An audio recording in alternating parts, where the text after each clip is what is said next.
How's it going, everybody? This is BeatTheBush. Today I'm going to talk about optimizing your usage of money. Money. Today I'm going to talk about money. Now, a lot of us would just go through life not really thinking about what is best for us, just sort of seeing the marketing, absorbing things, and we go out to the store, whatever we see, we tend to buy. But there are indeed various optimizations that you can do. Me being an engineer, I see different ways to optimize certain things for certain purposes. When you have a budget, there are certain fixed costs that you have no choice over. You have to buy certain things all the time, every single month. And for those things, you might want to optimize for utility value. This is in terms of whenever you buy something, you want the least cost per use for that particular item. Now you can see if you buy something and use it just once or use it a few times and then you forget about it, the cost to you per use would be very high. So it'll look like something like this. Your utility will be very high at first, and then it goes down to like almost zero. So the total amount of time that you use for this item is very little, but if it happened to cost a lot, it's gonna cost you a lot every single use. Let's say you only used it 5 times over here and it costs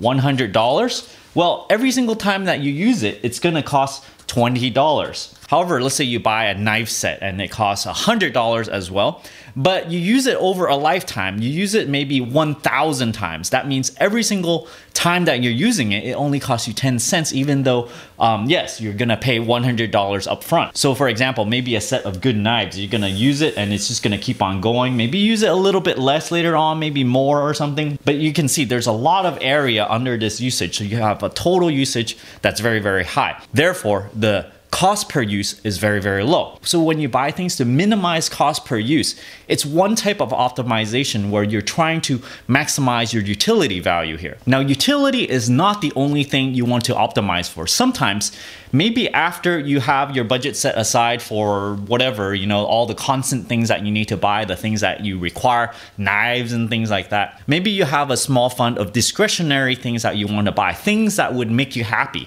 Maybe every single month you have, let's say $100 to spend this on. Now for this $100, there's the same thing that happens here. You could have a curve that goes, okay, you know, there's a certain amount of happiness given across a certain time frame.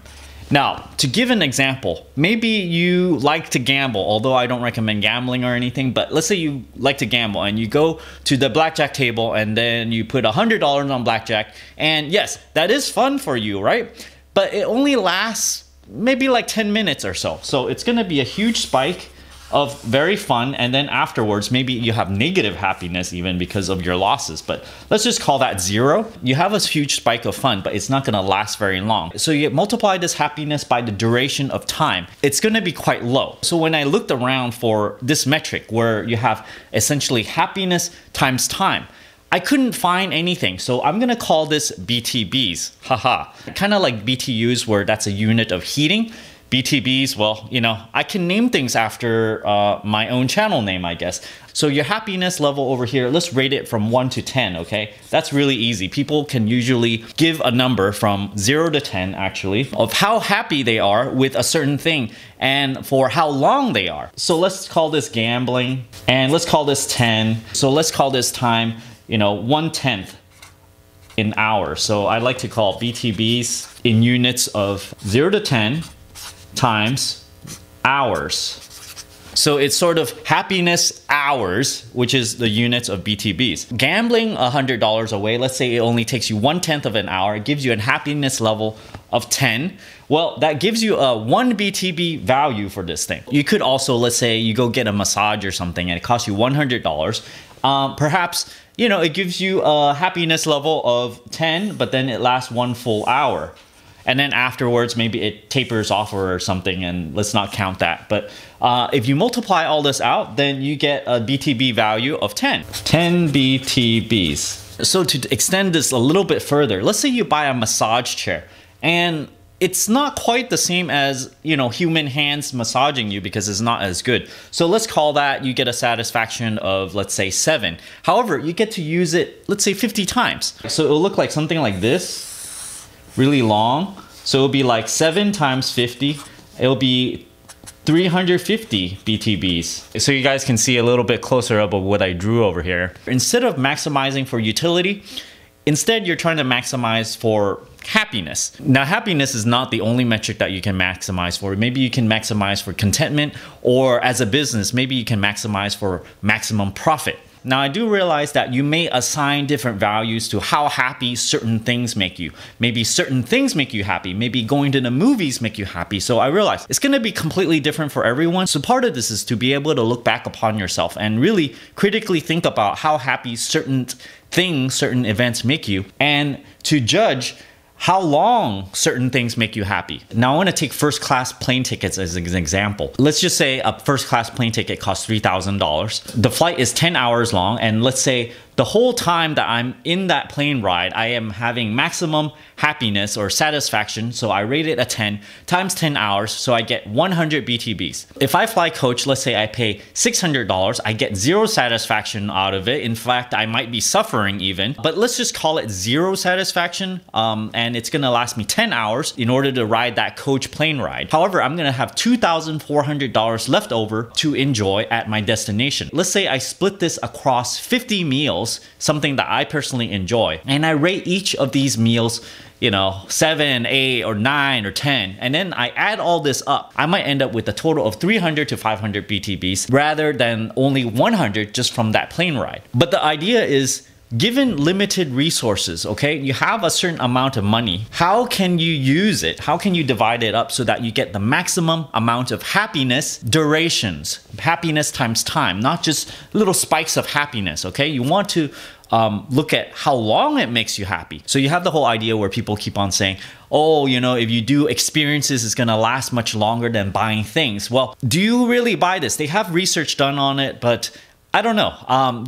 Depends on what item it is. I do think that people do miscalculate on how happy they are. So that's why I stress on try to think about past things that you buy, how happy and how long they actually make you. So given this thought, you might want to optimize your discretionary spending and really think critically about how much happiness time you get for each dollar that you spend. You can go further by dividing it by the amount that you actually spent. So here's an example. Let's say you go and watch the latest movie and it costs you $10. And let's say this is a very, very good movie. So it's you rate it at a 10 and you enjoyed it for 2 whole hours. So this is equal to 20 BTBs. And then you just divide this, $10 divided by 20 BTBs equals 50 cents per BTB. So now let's look at a different scenario where maybe we get Netflix instead and then we don't watch the latest movie. Let's say Netflix, it costs $10 a month and then you watch, you know, 5 movies every single month. So that's 10 hours total. But then because it's not at the theater, you don't get the full experience. You don't get like, you know, a giant screen. Maybe you have a pretty big screen. You have a sound system or something. So let's call it like you get a satisfaction of 8. 8, you get 80 BTBs here. So 10 divided by 80, so you get 0.125 per BTB. So this is less money to buy per unit of happiness satisfaction time. So this is only 12 cents compared to the previous 50 cents per BTB. So in a way, this is cheaper per unit of happiness time. So what's the lesson here? It's really hard to realize how long certain things make you happy for. People are not made this way to realize how long things are gonna make them happy. Have you guys ever bought a ticket for certain random shows? You know, before you go in, they have all these advertisements going, oh yeah, you know, this is great. But then after you go in, you know, you get like a few minutes of entertainment and then you're like, oh, this is it. And then you come back out and you're like, wow, I just paid $10 for like 5 minutes of entertainment. So when you actually get good at evaluating how much things are worth to you, it's going to be worth differently to each person. Maybe I know some friends, they really, really like going to the movies, so they might rate this at 10, and then they might rate, you know, watching a Netflix, you know, like a 3 instead. So the value might be there for those type of people. Their value might be there for people who ride first class plane tickets. The value might be there for people who buy very expensive hotels, because sometimes they might rate things at a higher level than I would. So this is different for every single person, so realize this. I'm not trying to say, oh, don't buy movies, don't buy first class plane tickets and such like that. So it all really depends on how much you value each one of these. Everybody basically has a limited amount of funds to disperse amongst different things. Now you want the maximum utility, so you need to optimize how much you put in each one. So when you go and put money in each thing that you like, it better have a really, really high BTB. So thanks for watching this video. I know this is kind of ridiculous to assign my own unit to something.